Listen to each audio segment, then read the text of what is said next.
up, gamers? I'm Jason. I'm Julie. And today on Dice and Dragons, we are going to be taking a look back at The Reckoners by Nauvoo Games, based on the books by Brandon Sanderson. Now, this game is designed by Brent Sobel and Seth Van Orden. Now, Julie's going to take it away and tell you more about the game itself. It is a cooperative game intended for 1 to 6 players, ages 10 and above, I believe. 14 and above. Oh, yes. It's all the dice, that's what happens. They're fairly big dice, though. Anyways, it plays in about 75 minutes. Yes, I would say that you can definitely play it faster if you're with a lower player count. When we play the game with 2 players, we're typically at the 45 to an hour mark. I'd say 60 minutes. Yeah, between 45 to an hour. 45 is when we're just cruising along. And what do you think about the age? How young could you actually play this game? See, I thought it was a little younger, obviously, by the age. I definitely think you can go younger with 10. It's mainly just the smaller components. That just makes them boost up the age because it just makes it a lot easier for the publishing company. So, what are you going to be doing in The Reckoners? Well, there are going to be a few locations that'll be based on the number of players, one more than how many players you actually have. You're going to be rolling dice to earn money, contain the epics that are running amok in the city of New Chicago. You must defeat the epics to gain research about Steelheart, while also protecting the population of the city through containing them, managing their police officers, their enforcement troops that are going to be moving around the city as well, potentially enhancing the powers of said epics, which will then let those epics enhance the powers of Steelheart. And at that point, everything just gets crazy. Now, once you finally discovered Steelheart's weakness, you must then defeat him. You also need to discover the weakness of some epics in the game because they have infinite health. I think I've covered everything. Am I missing anything? Oh, you will also be getting gear. Yes, gear is very important. It's a very important part of it, yes. So, normally we'd be going to the components right now, but as this is a look back, we're going to just put up a card. It'll take you back to a review on how to play of The Reckoners if you want to get our full thoughts on the game and see everything else we did when we first covered it. We decided to do this look back because the expansion Steel Slayer is now on Kickstarter. We're definitely backing it. Just made us want to get this back out on the table, and we thought this would be fun. Something a little different for us. Well, this is actually our second look back now. Yes. So, Julie, how did you feel getting The Reckoners back to the table? This isn't the first time it's hit the table since we originally reviewed it. No, it's come back out a few times. We've played with other people. We've also taken it out just to play just the two of us. If you've seen our top 10 list, it did make our top 10. And this is one of the games that definitely comes back. This, I think, in Legendary comes back probably the most often. All of the Legendary games. Aeon's End is up there too. I mean, we tend to like the Aeon's End Legacy a little bit more, and that one you can't really bring back to the table as easily. No, but I'm just saying because you said it comes out the most often. Straight up, hands down, the most often. The game that returns to the table the most often right now is Lord of the Rings Journeys in Middle-earth, where we're probably clearing 50 plays. Well, that's just because we always complete the campaign. So we've got a few campaign games that are ahead of this, but other than that, and I'm just saying that because I'm sure we've got some fans of the channel that are watching this, this game is probably one of the ones, well, not probably, as you say, most definitely up there with Legendary. I mean, for me, one of the things I like about it the most, one of the things I like about it is the components. And I mentioned that, I think, in my initial review. I like the trays. I like the dice. I like the colorful dice. I like the fact, I mean, we've got the painted minis. You've splurged on this. It wasn't that much of a difference, say, at the painted minis. We're already getting the deluxe edition, which gives you the metal components and the metal steel art figure. And me being a fan of the books, I listened to all of it on audiobook. I just had to have the metal figure. So it was a little bit more than I would have liked to have spent. But for me, it adds something to the game. It is definitely not necessary. We are definitely getting the completely decked out version to go with this one because why would you downgrade? It just doesn't make any sense. So we've played this so many times now that in fairness, we play it on, what is it? Is it called expert mode in this? Sparks. Okay, we play play on the hard mode, right? Yes. Well, we actually went through the game because it's been a while. We went from standard to hard to Sparks.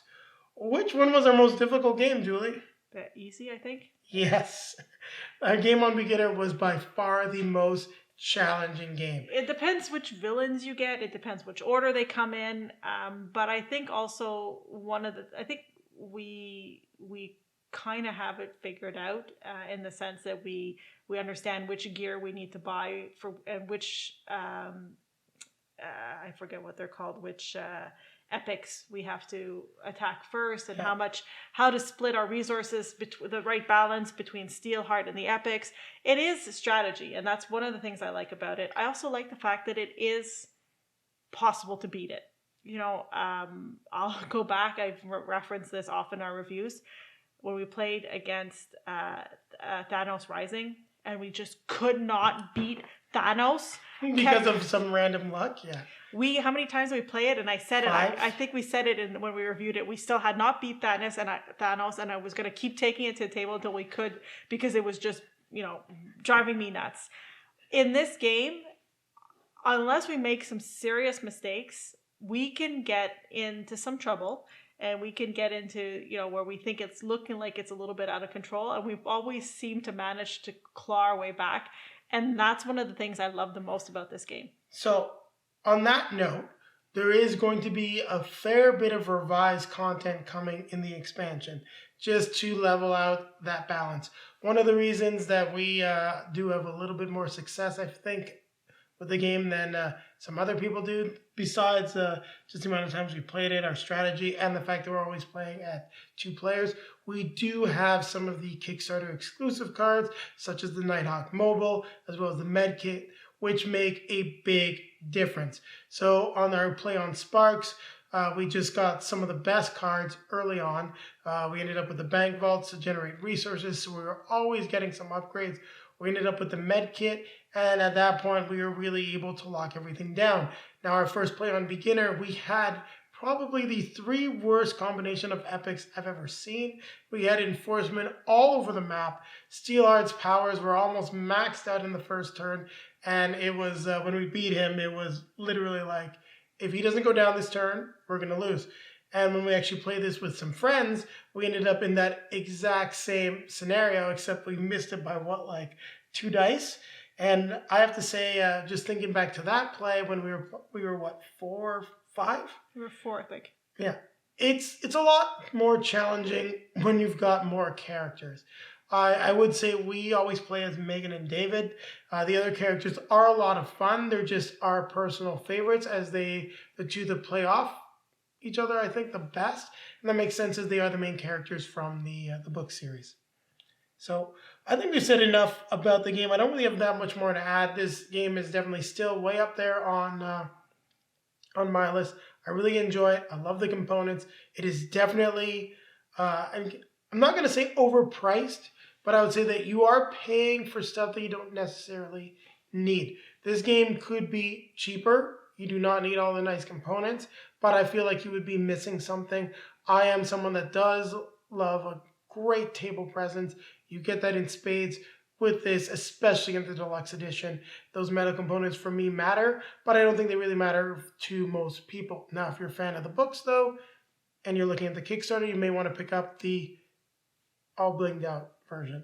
I agree. The components are definitely important, and that's one of the things I love about this game. I'm definitely looking forward to the next one, and sometimes when Jason tells me he backs something or a deluxe version, sometimes I roll my eyes, and but this time when he said it, I'm like, do we get the painted minis again? So that was the first thing she asked me. She goes, deluxe, right? No, she's like, don't tell me the price, just make sure it's deluxe. And one of the things I'll add on this, and I've said it when we went back and looked at the other revisit that we did, sometimes when a game comes back to the table, it doesn't live up to the memory I had of it, because as over the last 2 years we've played a lot of games. My tastes in games, my expectations of games have evolved. That being said, this game still ranks for me. It's still up there. I still enjoy playing it, and I enjoy when it comes back to the table.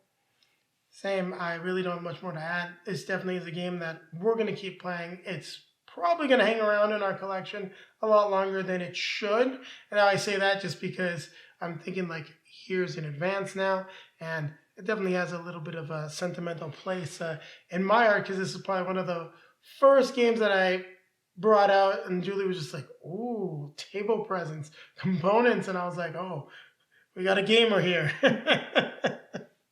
So what time is it, Julie? It's time to remind people to like, comment, subscribe, hit the bell to be notified. Are we not giving a rating? I don't remember. Well, I don't know. This is more of a look back, so we can change that. But do you want to give a rating to the game, or do you want to just continue where you were going? It's fine if we're not giving a rating. It's fine. I think what we're gonna do for these look backs, this is our second one. You know what? Actually, we did give a rating. That's why for I was the asking. House of Danger one. Go ahead. Let's rate it. I'm hesitating between 8 and 8.5. I'm gonna let it sit at an 8. But it's definitely up there. No, I definitely say that this game is an 8. I enjoy it just as much as I did. This may be a bump up from my original score. I don't remember. We didn't actually go back and rewatch our review. We really want to come in with a fresh experience on the game. So we're giving it an 8. So go back to what you were doing, Julie. So like, comment, subscribe, hit the bell to be notified when we have new content for you.